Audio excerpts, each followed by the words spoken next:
Pandemic has not affected house sales. It has not. The snow is flying and everybody's getting in that holiday spirit, which I love to see after everything that we have been dealing with this year. Yet people are still out there on the market for various reasons, but it's a great market to be in right now. So it's still very much a hot market. So, Colleen, how much does it cost to buy, a home with a realtor, your average home in the region? So the fact is that the market itself has been really, really hot. And when you use a realtor, it really doesn't cost you anything whatsoever. So when we look at stats right now here when we look at the auto real estate stats right now, back in October, we sold on the auto real estate market 2,146 residential properties compared to last year in October. We sold just over 1,600 compared to 2019. So last year, we're seeing a 34% increase. It's absolutely incredible. And a lot of people are concerned about those numbers, saying it's a bubble, it's a bubble. And I caution everyone saying, no, I don't think so. We've talked about it before, and the fact that we're just seeing a correction. The fact that Ottawa is now playing with the big boys. We are the capital, and we have such a dynamic and stable market right now in regards to the fact we're government, we're high tech, we're not as affected by the COVID, so we're doing really well. In addition to that, people are like, okay, well, what about my property? Well, October sales for residential included 1665, which is a 36% increase, But also we're seeing condos. We're seeing a condo market that we haven't seen before. And we're seeing a huge increase in the condo market when it comes to investing and buying, because the condo market is allowing people to get into the market at a more aggressive rate. So we're seeing almost like a 22% increase in that market as well. Yeah, people can get in at a lower price point because the condos are typically cheaper than a home. I wanted to ask you, Colleen, what about folks, and there's been chatter in the office right here, folks who have a home, want to buy a new one. Should they sell the existing home first before they get back into the market?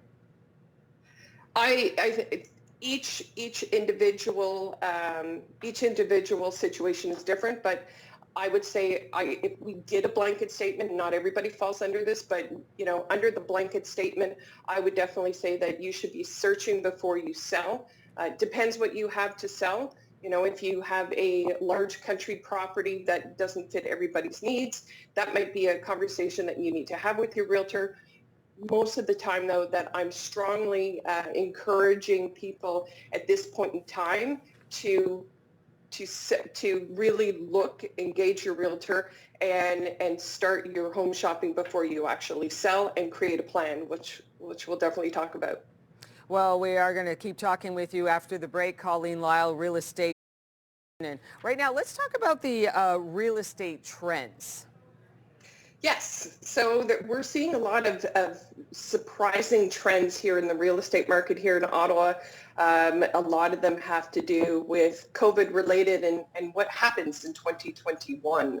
And so we've spoken about it before, and we're seeing more and more of an increase in the fact that all these people who bought these beautiful, sexy, contemporary, open concept homes are now realizing, well, they're going to be home for at least another 6 months, if not to 2 years. Some government workers have been told that they are not returning home anytime soon. So they no longer have an office space. So when we are out with our current buyers right now, people are like, where can we put this office for the wife, and where can we put this office for the husband, and where can we put it for my son or my partner? So we're just seeing a big change, and I'll be interested to see how the builders relate to that, because it is going to be a big demand in 2021. Now, Colleen, what about offers? Now, I've heard about multiple bidding, like a bidding war happening, and many times during real estate purchases, and also preemptive offers before they even get to the table. There'll be somebody who will put in a kind of what they call a bully bid to just clear the table and get the property that they want. Is that still going on? Yes, don't you absolutely love that term, the bully offer, the bully bid? It's something that sounds so nasty, but it is seeing a trend. So a lot of buyers out there are getting frustrated because we are holding back a lot of offers. And why that is simply not to, a lot of our viewers as well as buyers out there are getting frustrated and feeling like the prices are being priced low and the market is then going high.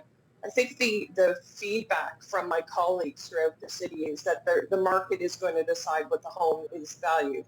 What we are having new conversations with our sellers, though, and finding out what is convenient for them. And therefore, we are seeing, yes, I might be holding back offers until Monday, but if we get an offer that is kind of too good to be true, we might look at that. And so we're having huge conversations with our sellers and buyers right now, what that looks like. And it's up to your realtor and yourself to stay point on what is going on with this particular house. Will they even look at a preemptive / bully offer? And is that something that the road that you want to go down? Not everybody is looking at bully offers, but it's a new little ripple in the market that's adding a little bit of extra stress as well. I bet. Okay, so we've got our first question, and as you know, for the Ask the Expert section, we ask our viewers to send in questions, and Dennis sent this one in reference to first-time home buyers. The percentage rates are down, very low, so why can't the down payment be less than 20% for buyers to afford a home?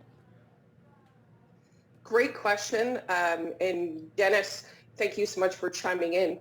You actually can buy a home less than 20% down. The interest rates are absolutely bottom. I can't imagine them going any lower. I'm not a mortgage expert by any means, but they are record lows for sure. You actually can buy a home with less than 20% down if it's your primary residence. It's just that it would be a secured loan where you would have to undergo extra fees, CHMC fees, and be able to go down that road. If it's an investment property or a secondary home for a family member, you will have to put 20% down. It is something that the banks have talked about quite a few, but I agree with the 20% down if it's your primary residence and you can afford it, because then the concern of your debt load will be lower. As Patty Lovett-Reed would often say. But you absolutely can put less than 20% down. Talk to your mortgage agent because they will guide you through the pros and cons of that. Colleen Lyle is here to answer all of your real estate questions. We're going to continue after the break. All things real estate with Colleen. And Colleen, we have some viewer questions for you. Why don't we get to the next one? This is from Wilda, and she asks, do you believe virtual showings will become the new normal even after the end of the pandemic? Great question. It's a conversation that's happening throughout the city, and thanks so much, Wilda.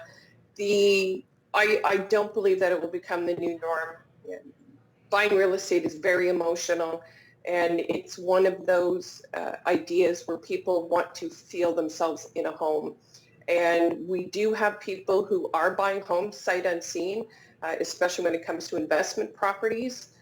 And yet it's something that people still want to go see a home and really experience it. Pictures are very flat-faced and not always the best, depending on the listing, and therefore, Wilda, I don't believe that it will become the new norm. We're just taking extra precautions. We're not allowing children under the age of 18 in a home. No one extra, as I said, like parents and in-laws are allowed when we do showings. So we're all wearing masks. Only the principal buyers are wearing them, and we are hand sanitizers, etc. So we are taking extra precautions, but I don't believe that virtual tours will exempt actual in-person tours. We're doing them as an extra bonus, but I don't think they'll replace in-person tours. All right, we've got another viewer question. This one comes in from Christine. With Christmas approaching, is it better to sell now or wait till spring? Great question. It's a question that actually we hear a lot about year after year after year. And I would say in this market right now, I wouldn't wait. We are still seeing a lack of inventory in the Ottawa market. And I think it's really important, Christine, that we create a plan. Where are you going to go? What is your situation? And, if you have really young children in the home, will this interrupt the Christmas tree and Christmas festivities? We're all pretty much staying home and not allowing extra visitors, which will be, easier for showings. But it's a conversation that definitely you should be having with a realtor and seeing where your market in your particular neighborhood is at.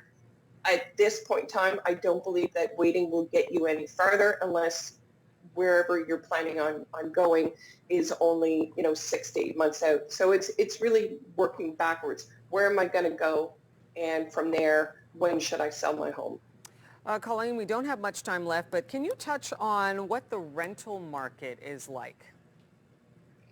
Great question. It's one, a lot of people, as have talked about, it's not easy to get in this market right now. And so what we are hearing more and more, and I'm getting more and more calls about, is can you find me a rental? Can you find me a rental? And the rental market is still very, very strong. We are seeing even more investors so that the rental market can expand. We're actually holding an investor seminar in January to help people get into their rentals. I think it depends on each individual, making sure that you have a good credit score. I myself am a huge pet owner, but sometimes pets can hinder getting into a rental, unfortunately. So when you're looking for a rental, it is difficult. But if you have your credit check done, some great letters of reference and great employment, there shouldn't be a reason why you shouldn't get in. But it is still very highly competitive, both rental, residential, and condo. It's just a very, very aggressive market right now. And I feel for anyone trying to get into it right now. Well, there you have it, our real estate authority, Colleen Lyle, answering some questions there. And if you want to get in touch with Colleen, just give her a call at 613-417-3599.